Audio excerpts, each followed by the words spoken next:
Hi guys! Noong isang araw pala, nag-scroll ako dun sa, sa online shop na naka-install sa cellphone ko. Nag-scroll ako. May nakita ko na snack siya or pwede siyang pulutan yata to. Pang pulutan, ganyan siya. Maliliit na katang. Kaya bumili ako. Ang sarap niya. Nung dumating kanina, tinikman ko.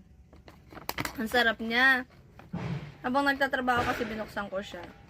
Tapos, ang sarap na, grabe. Pwede siyang pang-ulam. Feeling ko pwedeng pang-ulam. Maliliit siyang katang, ayun, oh. Ang sarap. 3-pack na ganito. Ilang grams ba to? 150 grams. 3-pack na siya. Nabili ko siya ng Manon Protect din na yun. Free delivery na siya.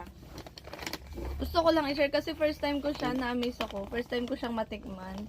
Ayun, oh. Maliliit. Katang talaga siya, as in. Buksan ko, ha.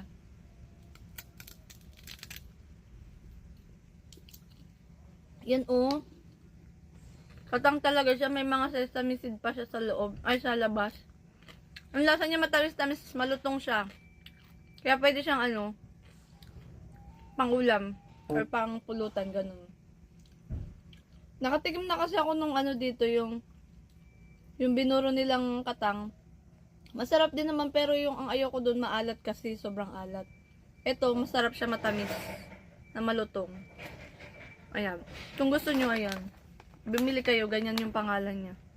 Gusto ko lang i-share kasi na ako natuwa. 3 pack nga pala to. Nung makita ni Amo, dapat ito yung kanya yung bukas. Kasi pinatikim ko din siya habang kami, nagbabiyahe pa uwi ng bahay. Pinatikim ko siya. Nagustuhan niya. Dapat ito yung bawas yung kanya. Nakita niya nung pagbaba ko, may 2 pang pack na hindi bukas. Kinuha niya yung pinagpalit niya. Kaya, ayan, shinare ko lang. Charis. Hindi na masama yung loob ko, pero masarap talaga siya i-try na. Yan. Sa nyo lang. Na-amaze lang ako eh. Ang galing kasi. Ngayon lang nakatikim ng mga ganitong prito baby katang. Yan lang. Na-share ko lang.